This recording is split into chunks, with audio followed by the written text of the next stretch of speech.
오늘 하나님께 주신 말씀은 느헤미야 12장 40절로 43절까지 말씀입니다. 제가 읽도록 하겠습니다. 이에 감사 찬송하는 두 무리가 하나님의 전에 섰고 또 나와 민장의 절반도 함께 하였고 제사장 엘리야김과 마아세야와 미냐민과 미가야와 엘요에네와 스가랴와 하나냐는 다 나팔을 잡았고 또 마아세야와 스마야와 엘르아살과 우시와 여호하난과 말기야와 엘람과 에셀이 함께 있으며 노래하는 자는 크게 찬송하였는데 그 감독은 예스라히야라. 이날에 큰 무리가 큰 제사를 드리고 심히 즐거워하였으니 이는 하나님이 크게 즐거워하게 하셨음이라. 부녀와 어린아이도 즐거워하였으므로 예루살렘이 즐거워하는 소리가 멀리 들렸느니라. 아멘. 오늘도 하나님의 은혜가 여러분의 삶 가운데 함께하기를 주님의 이름으로 축복합니다. 우리는 이전에 경험하지 못했던 그런 현상들을 경험하고 있습니다. 전염병, 균으로 인해서 일상이 멈추어지고 드려지던 예배가 잠시 멈추어지는 일들을 경험하면서 좀 당혹스럽기도 하고, 그리고 참으로 좀 여러 가지 상념이 드는 시간들을 좀 보내고 있습니다. 우리 교회도 이번 주부터는 월요일부터 새벽 기도를 중심으로 해서 모든 예배가 온라인 예배로 전환되다 보니까 성전에 와서 기도하는 분들도 힘이 들고, 그리고 저같이 늘 설교하고 주님의 전에서 예배를 업으로 삼는 사람들도 힘이 드는 것이 바로 현실입니다. 이럴 때 조금은 슬퍼하고 낙망하기보다는 하나님께서 이 상황을 통해서 우리에게 주시는 메시지가 무엇인지를 좀 돌아보고 깨닫고 기억하는 시간들이 되었으면 좋겠습니다. 더불어 여러분의 가정 속에 이 예배가 얼마나 소중한 것임을 깨닫고 그 예배가 허투루 드려지지 않는 그런 시간 되시기를 원합니다. 자, 예배를 마음껏 드릴 수 있었던 때에 예배가 주는 기쁨과 감사를 잘 몰랐던 때가 있었어요. 그러니까 새벽 기도가 힘들면 새벽 기도 좀 안 드렸으면 좋겠다. 어쩌다가 한번 새벽 기도가 없는 날이 있으면 너무 기쁘고 그 저녁은 좀 어떻게 그렇게 마음이 편한지 몰라요. 그런데 이번 주 새벽 기도가 막상 한 2주 동안 없다라고 생각하다 보니까 예배가 그리워요. 새벽에 나와서 때로 피곤해서 졸았던 때도 있었지만 그 기도하던 시간들이 그립고, 그리고 함께 예배할 수 있는 사람들, 그리고 함께 예배 드렸던 우리 공동체가 참 그리운 것이 사실입니다. 예배 드릴 수 있었을 때는 몰랐던 것이죠. 그러나 지금에 비로소 깨닫는 그런 사람들의 소중함, 그리고 예배에 대한 소중함을 다시 한번 좀 깨닫게 됩니다. 하나님께 마음껏 예배 드리지 못하고 하나님을 떠난 사람들에게 하나님의 징계는 성전을 무너뜨리는 거였습니다. 나라를 빼앗는 거였습니다. 왕조, 그들에게 열왕기 모든 왕들 북왕조 그리고 남유다가 무너지고 난 다음에 그들은 바벨론의 포로가 되면서 그들에게 있어서 예배는 너무나 힘든 것이 됐습니다. 그전에는 당연하게 예배 드리는 것이 당연했지만 그 당연한 예배를 드리지 않고 소홀히 했을 때 아예 예배를 드리지 못하는 환경과 여건이 되어버렸다는 것이죠.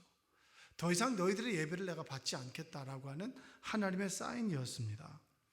그렇게 포로 70년이 지나고 난 다음에 하나님께서는 예레미야를 통해서 그 70년이 지나면 돌아오게 될 것이다 라는 말씀을 전하셨고, 그 예언과 언약의 말씀이 이루어진 것이 바로 포로 후기의 시작이었습니다. 여러분, 출애굽기가 뭐가 중요한가요? 출애굽기를 가만히 예배의 관점에서 생각하다 보면 그들이 애굽에 노예된 삶에서 해방되었다? 그것도 중요한 것이지만 예배를 드릴 수 없는 현실 속에 있는 그런 애굽의 노예들이 모세를 통한 하나님의 인도하심과 이끄심 속에서 광야를 지나 가나안까지 가게 되는 여정 속에서 그들이 회복해야 됐다는 것은 자유입니다. 더 정확하게 말씀드리자면 바로 하나님께 예배할 수 있는 자유를 허락받은 것이 바로 출애굽기의 핵심이라고 얘기할 수 있습니다. 그래서 출애굽은 그들의 자유를 쟁취한다라고 하기보다는 예배가 회복되었다. 그들이 드려지지 못하고 드리고 싶음에도 불구하고 드리지 못했던 예배가 그들 가운데 주어졌고 그들이 마음껏 예배 드릴 수 있는 환경과 여건이 허락되었다라고 하는 것이 출애굽기의 핵심입니다. 예배의 회복. 여러분들이 아이러니하게도 지금 이 순간 우리가 예배당에 나와서 예배를 드리지 못하지만 일주일에 한 번 예배로 일주일을 퉁치며 사는 삶에서 매일매일 하나님을 중심으로 한 예배가 여러분의 삶에서 회복되기를 원합니다. 미디어의 중독에서, 그리고 여러분의 핸드폰에서, 여러분이 좋아하던 것에서 벗어나서 온전히 하나님께 여러분의 삶을 드림으로 여러분의 삶의 중심이 회복되시기를 주님의 이름으로 축복합니다. 예루살렘으로 귀환한 사람들이 성전을 지었습니다. 스룹바벨과 함께 귀환한 사람들이 주변의 반대를 무릅쓰고 성전을 짓기 시작했는데 어려움이 찾아와요. 하나님께 예배를 회복하는 과정 속에 어려움이 찾아온 것이죠. 그들이 16년 동안 그 예배당을 떠났습니다. 예배를 떠났습니다. 하나님께서 그들이 예배하는 성전을 짓는 것, 그들의 사명, 그들의 예배가 무너진 것을 보고 다시 세우기를 원하셨습니다.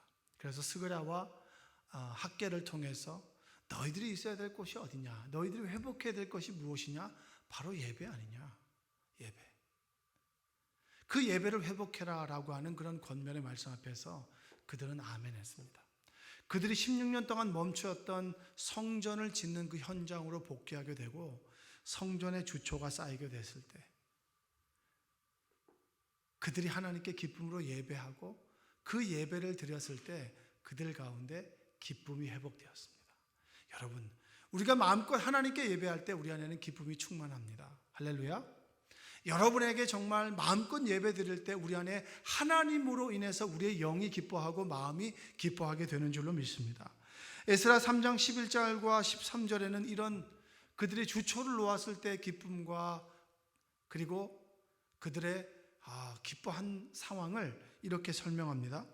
찬양으로 화답하며 여호와께 감사하여 이르되 주는 지극히 선하심으로 그의 인자하심이 이스라엘에게 영원하시도다 하니 모든 백성이 여호와의 성전 기초가 놓임을 보고 여호와를 찬송하며 큰 소리로 즐거이 부르며 제사장들과 레위 사람들과 나이 많은 족장들은 첫 성전을 보았으므로 이제 이 성전의 기초가 놓임을 보고 대성 통곡하였으나 여러 사람은 기쁨으로 크게 함성을 지르니 백성이 크게 외치는 소리가 멀리 들리므로 즐거이 부르는 소리와 통곡하는 소리를 백성들이 분간하지 못하였더라. 그들이 주초를 놓았을 때 반응은 두 가지였습니다. 기쁨 가운데 있었던 사람이 있고 통곡하는 사람들이 있었어요. 근데 그 통곡이라고 하는 것은 솔로몬 성전에 비교했을 때 이 성전이 너무 작다라고 하는 것에 대한 통곡이지 모든 것을 잃어버렸다라고 하는 통곡은 아니라고 하는 거예요. 여러분, 우리의 삶의 예배가 회복되었을 때 우리 안에 기쁨이 충만한 줄로 믿습니다. 저는 요즘에 코로나 때문에 예배가 조금 규제당하고 그 예배를 마음껏 드리지 못하는 그런 상황에 처하게 되면서 왠지 내 마음의 기쁨을 좀 잃어버린 것 같아요. 왜 그럴까? 무엇 때문일까? 코로나에 대한 근심과 걱정일까? 아니면 무엇일까? 그렇게 고민하는데 하나님께서 저에게 깨닫게 해주신 것이 바로 예배였습니다. 늘 저는 예배를 드릴 수밖에 없는 사람이고 늘 예배를 드려야 하는 사람입니다. 그렇기 때문에 그 예배가 주는 기쁨과 소망을 잠시 잊을 때가 있었어요. 어떤 때는 예배 때문에 하루를 살아갈 수밖에 없는 그런 시간들이 있었지만 어느 때에는 그 문제가 해결되면 이 예배는 일상의 예배가 되어서 감동과 감흥이 없는 그런 예배가 될 때도 있었습니다. 지금 코로나로 인해서 힘들어하는 사람들을 보고 그런 뉴스를 접하게 되면서 제 마음이 완전히 좀 우울해요. 왜 그럴까? 내가 예배를 드리지 못하는 상황 속에서 내가 홀로 하나님께 예배를 드리지 못했구나. 하나님께 찬양을 드리지 못했고 하나님께 말씀을 읽지 못했고 그리고 인터넷으로라도 하나님께 진정으로 예배하지 못했구나. 그런 자책과 회개의 마음이 들었습니다. 여러분, 예배당에서 모이는 것만 예배가 아니라 하나님께서 이 길을 막으셨다면 우리는 이 가정에서 예배가 온전히 회복될 때 우리 안에 기쁨과 감사가 회복될 줄로 믿습니다.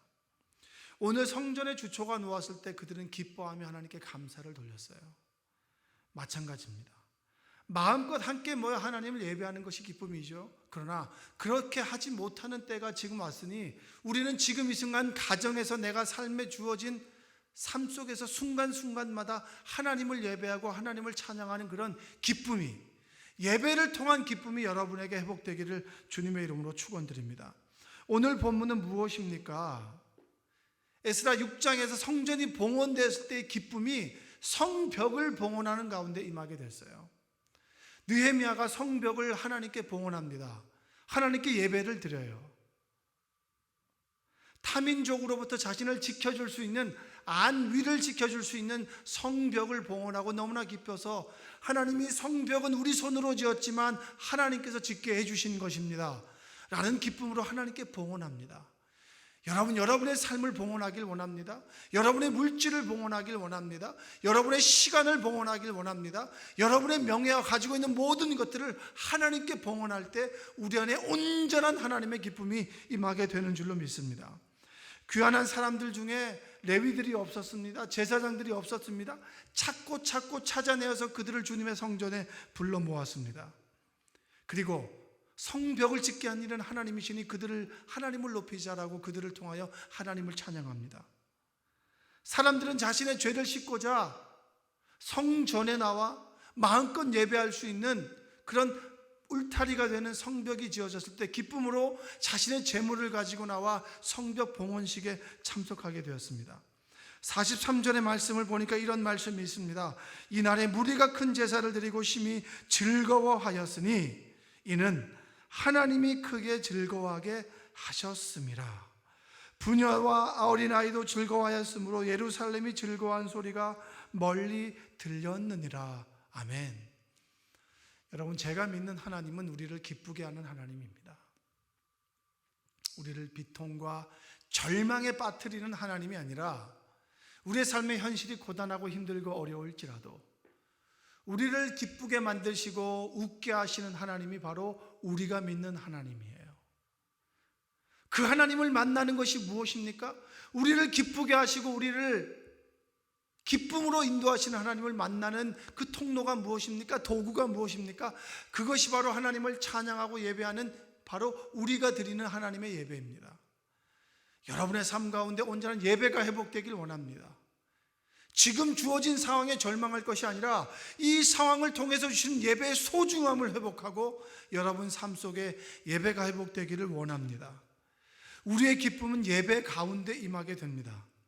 43절에 하나님은 그들을 기쁘게 하셨으므로, 내가 스스로 기쁘게 한다라고 해서 되는 것이 아니라 하나님께서 우리를 기쁘게 해주실 때 우리가 비로소 웃게 된다. 기쁨과 그리고 희락이 우리 가운데 있게 되는 것입니다. 우리가 하나님을 예배하게 될 때 우리 속에서 기쁨이 충만합니다. 우리가 하나님을 예배하며 예물을 드리고자 감사한 찬양을 드릴 때 성령께서 우리에게 역사하셔서 우리를 충만케 하십니다. 하나님의 충만함이 여러분의 삶 가운데 함께 하기를 주님의 이름으로 축복합니다. 우리는 함께 모여 예배할 수 있지만 우리 가정에서 예배할 수 있습니다. 여러분, 이 기회에 우리의 가정에 가정 예배가 회복되기를 원합니다. 대단하게 말씀 준비하지 않아도 돼요. 다 같이 모여 하나님께 한 절의 찬송을 드리고 한 구절의 찬송을, 한 구절의 하나님 말씀을 읽는 겁니다. 그리고 돌아가면서 한마디씩 하나님께 감사의 기도를 드리고 마지막에 예수님의 이름으로 기도합니다 라고 하면 얼마나 하나님께서 기뻐하실까요?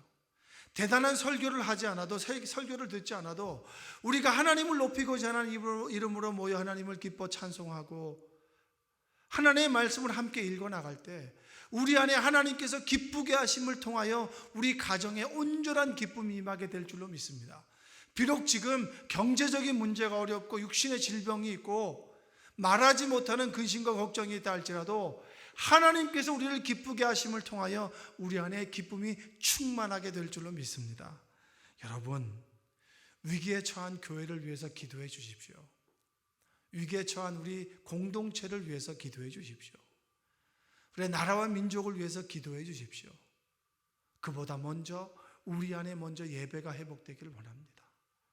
하나님의 기쁨으로 인해서 우리가 기뻐할 때 내 주변과 나와 우리 가족이 기뻐할 때 하나님께서 우리를 통하여 주변 사람들을 기쁘게 해줄 줄로 믿습니다.